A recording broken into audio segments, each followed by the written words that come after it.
Highguard developers, as well as some in games media, have taken to crashing out, blaming the players for the game's failure instead of just confronting reality. I am so sick and tired of players being blamed for failed games. This weird expectation that the customer needs to be there to catch these developers when they fall, that they need to donate their empathy to those who do not understand the customer's needs, do not seem to care, and then want to stand around and act surprised when everybody's upset. This is not a charity. You are asking for people's time, for their money, and for their patience. If you guys just wanted their well wishes, you wouldn't be putting a price tag on it. This is something that the industry at large just doesn't seem to understand. They don't get why players are so upset, why they're so loud, why they won't trust anyone. Instead, what they want to do is they want to call you entitled. Say that you're algorithm poisoned, that you're addicted to outrage, without taking the time to realize they are the ones that created this monster. They did get one thing right. Players do want to see games fail, but that's not because they're evil or entitled. It's because they're sick of not being listened to. So when words fail them, they realize the only language left was consequences.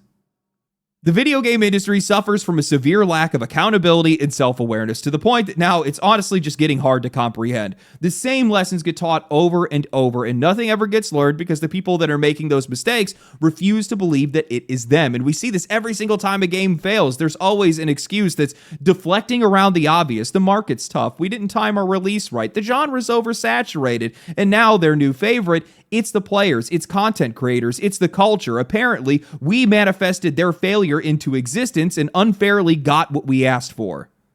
We've watched this same cycle for the past few years. A game gets announced and it genuinely breaks your brain trying to figure out how that game even got greenlit. Developers in conditions so sheltered that the second that game touches sunlight, it just evaporates. The character designs, the themes, the gameplay, the genre. Players look at it and they feel two things at the same time. Offended that the industry thinks this is worth their money, and frustrated that this industry refuses to save itself.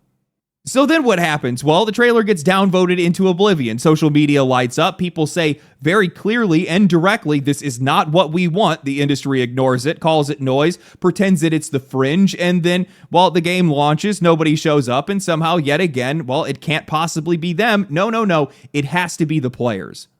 In 2026, that game was Highguard. Everybody knew it was going to fail. Everybody said that it would. Hell, I made a video the day after its announcement saying exactly that. It looked half-baked. It looked like it needed more time. It needed to go into beta. That feedback was everywhere. The entire internet was criticizing it. Then the game released and it failed. Oh my gosh, what a surprise. Now we have the developers placing the blame at the feet of the players and content creators while assuming none of it themselves. Josh Sobel, one of the technical artists on Highguard, took to Twitter to write a lengthy reflection about how gaming culture destroyed the game. I'm not going to read the entire thing, but you do need to see just how out of touch this mindset is, because every time they say this stuff, it just proves the players right.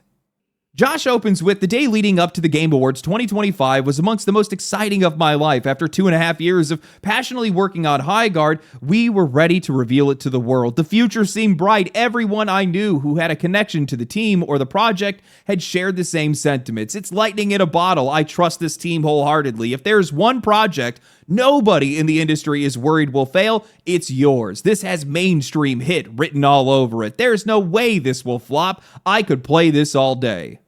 Now, either you are surrounded by professionally trained bioengineered gaslighters or you made this the hell up. There is no way. This is way too on the nose. It's almost stereotypical.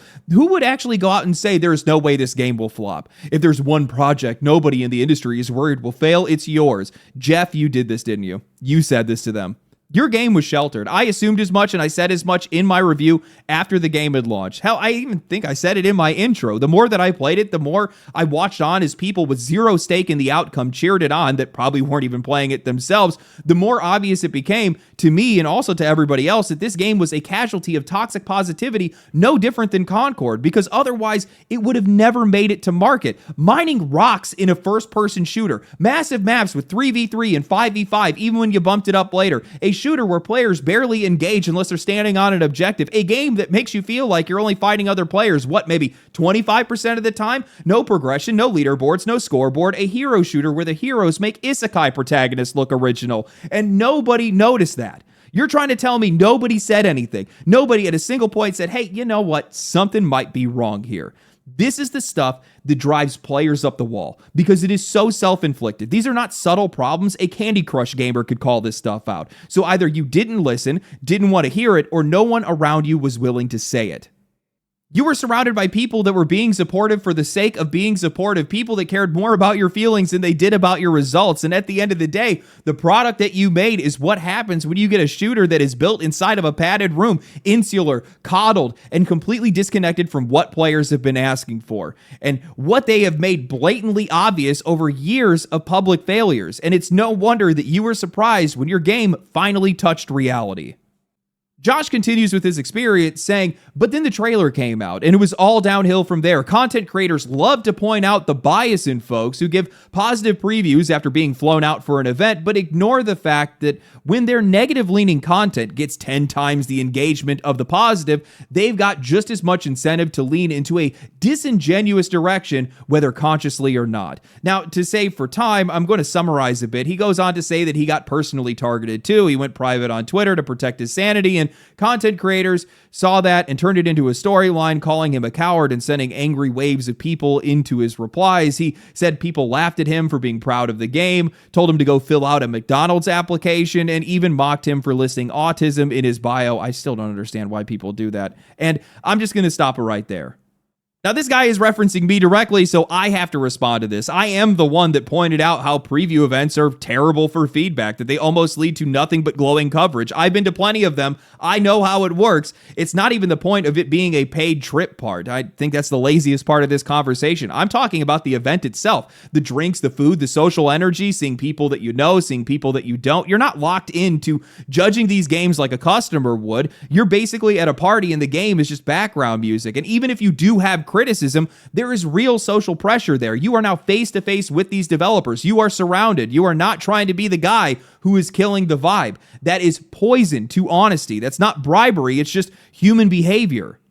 But you want to go and flip this into content creators did this to us, that me and others disingenuously attacked your game because negativity gives us 10 times the engagement. You have no idea what you are talking about. And honestly, it explains a lot. It explains why your game failed, why so many other games are failing, why games media is struggling, because you people do not understand other people. You do not understand basic social behavior. And also, for the record, 6 out of the top 12 videos on this channel are positive. I am not some rage merchant that can only function off of hate. Yes, I do critical content. That is the theme of the channel. I compare, contrast, and I react to what's being said around a lot of these games, but my opinions do not create public opinion. They are a lightning rod, a loudspeaker for people who already feel something. Content creators cannot make people love a bad game. We can't make people hate a good one. The people who grow in this space are the ones who naturally resonate with others, not the ones that are trying to force a narrative. Being a contrarian does not work for you. People just want a fresh perspective, true, but at the same time, they're trying to seek out what they are already interested in. Go type in, I hate Dark Souls into YouTube, and you're going to find a bunch of videos that are just not dominating the conversation. The algorithm is still going to try to shove you into positive Dark Souls videos because that's what people actually want, except for Dark Souls 2, but that was actually a bad game, and that totally deserves to get routinely dogged on. But that's how the internet works. That's how people work. If you genuinely believe that content creators can just decide to tank your game for engagement, then you fundamentally misunderstand how attention works. And if you don't understand how attention works, well, then you probably don't understand how interest works. And if you don't understand how interest works, well, you're going to have a really hard time making something that people are actually interested in. The algorithm does not manufacture desire. All it does is amplify it. If negative videos about your game were getting 10 times the engagement, that's not because us creators flipped the switch. It's because that friction was already there. Skepticism was already there. People already had something that they didn't like about it, and the algorithm just poured gasoline on it. I really hope game developers are watching this. This is probably the most important and the most valuable bit of insight that I could give you. If you think that content creators cause the reaction, you are missing the most important step. You should be asking, why did the reaction resonate? You should be asking, why aren't people excited? Why are the comments negative? If your first instinct is to blame the amplification instead of the signal, well, all you're doing is just blaming a thermometer for a fever. You are so sheltered that you are instinctively deflecting any type of accountability before it even shows up at your door. Content creation success is about resonance. Video game success is about resonance. You cannot strong arm people into liking something. You cannot strong arm people into hating something. You cannot guilt people into anything. You cannot shame people into showing up. That doesn't work in any industry. So when I see a game developer that comes out that says that they believe that content creators are the ones that drove failure because negativity performs better, what that tells me is somebody believes that attention is something that you can control. And if that's the case, it makes a lot of sense why you made a game that you thought people should like rather than a game that they actually did. This industry needs to start asking, why are players so upset? Where are these reactions coming from? Why are they resonating so hard? Why don't they trust us? Why does it seem like they hate us? What do they actually get from our failure? And if they ask those questions, all they would have to do is look in the mirror. Now, I originally wasn't going to comment on any of this developer's posts outside of my live stream because I felt like I had already said what I needed to say in my review. But this last point in his response made me realize just how big this problem actually is and how the industry needs a very clear answer. Josh went on to place the blame at the feet of players, pointing out meme phrases like Concord 2 and Titanfall 3 died for this. He also claimed that the game got hammered at launch with 14K review bombs from users with less than an hour of playtime, saying that most of them didn't even finish the tutorial. And then he says this: in the discussions about Highguard, Concord, 2XKO, and such, it is often pointed out by gamers that developers like to blame gamers for their failures. And that's silly, as if gamers have no power, but they do, a lot of it. I'm not saying our failure is purely the fault of gamer culture and that the game would have thrived without negative discourse, but it absolutely played a role. All products are at the whim of consumers, and the consumers put an absurd amount of effort into slandering Highguard, and it worked. Look, man, I don't want to repeat myself, but this game was not review bombed, and I'm so sick of seeing developers try to hide behind this excuse. Yes, there were troll reviews like there always are, but a ton of the sub 1 hour reviews were mostly people that were talking about crashing, performance issues, and actual gameplay problems. A Highguard match is 8 to 30 minutes. That is plenty of time for you to know if you are having fun. People didn't like the game, they stopped playing it, end of story. You do not get to under 2,000 concurrent players and layoffs because of review bombing. You get there because you have a poorly managed studio that didn't take in any feedback, and you made a game that people did not want to play. And for all the comments on the players, this industry needs to stop blaming the culture that they created. I'm going to say that again as clearly as possible because for whatever reason, people in this industry still want to act confused as to why players are so savage. You created this, not us. Stop blaming us for your mistakes, start making better games, or find another fucking job. It is not gaming culture's fault that you go on social media looking for affirmation and praise for your video game. That is on you. You are the one that put your balls in a bear trap.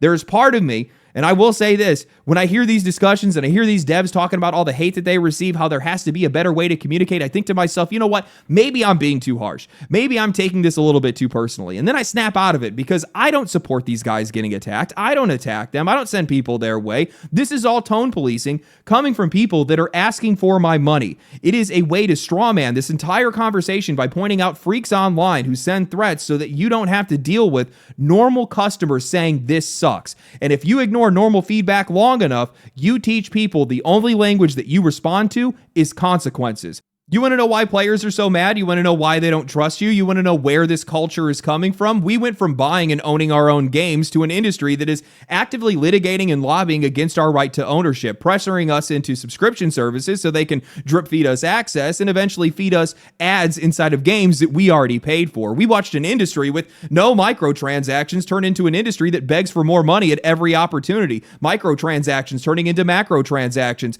bundles that cost more than full games, skins that are pushing $500, hidden stores for whales who have already spent $10,000 so that people can drop almost $50,000 on a spaceship. And even when we do try to support indies or Kickstarters, well, they still get bait and switched and left with nothing.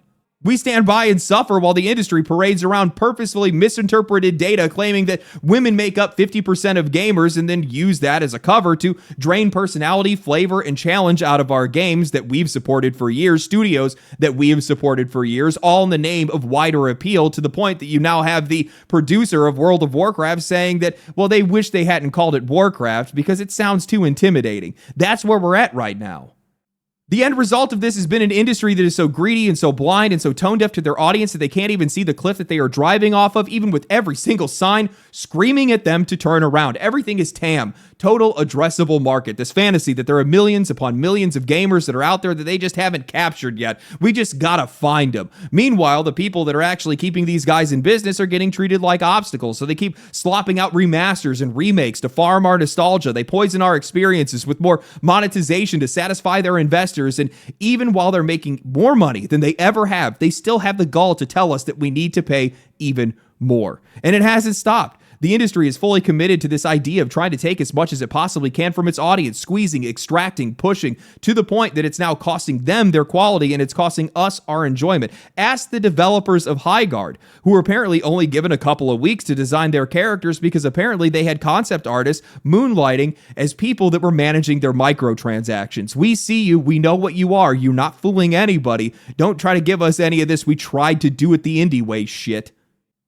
I remember not all that long ago, Mark Dara, formerly of BioWare, went onto YouTube after the backlash of Dragon Age the Veilguard with a video that was titled $70 Doesn't Buy You Cruelty. Same playbook, same tone policing that we're seeing right now, dragging out the most extreme examples so that normal criticism gets framed as evil. Another game that was supposed to be live service that pivoted last minute, stuff with messaging for an audience that was outside of its own, unrecognizable from what came before. And then right after that, we had an executive from EA saying out loud that they thought that fans would eat up whatever they put out because the nerds in the cave always show up for an RPG because it's an RPG. Yeah, but then those players didn't show up. What these guys haven't realized yet is that the players have shifted right alongside the industry, an industry that has been in contempt of its own audience, serving up slop and trying to extract as much revenue as possible until people finally internalize the truth that this Highguard developer just stumbled upon. Players do have the power. We use it, and we use it with purpose.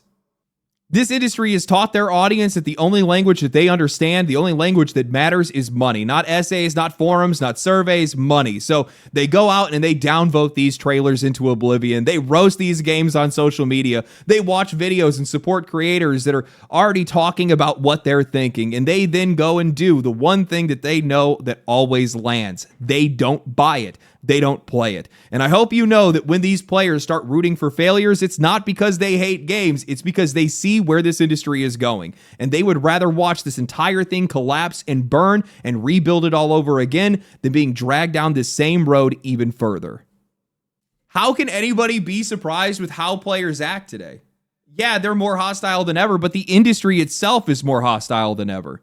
We have more gambling psychology pumped into these games to the point that even Vegas would start blushing. Ownership is starting to vanish. We have microtransactions that have infested nearly every single experience. Slop just keeps getting served to the players, and we're expected to pay for it. Prices keep going up. We're done with it. They're not going to eat the slop anymore. They're going to make you eat the slop like you deserve.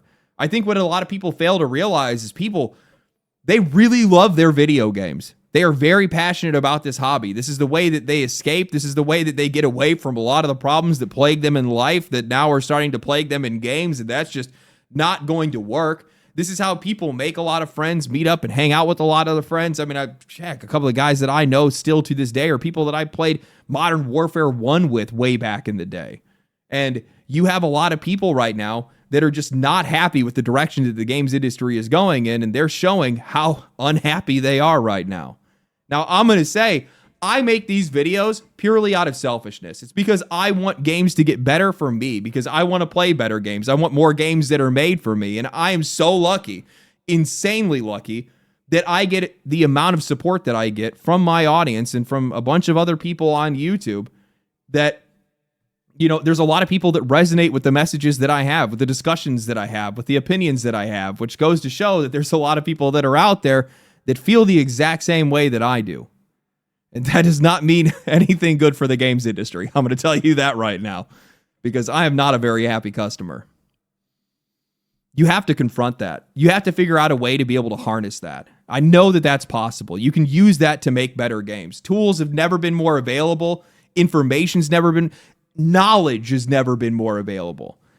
And the ability to get feedback and connect with customers and get a pulse on culture has never been easier to do. It is just a click away. All you have to do is just listen and make better games. All you have to do is just put in the effort to understand and make better games.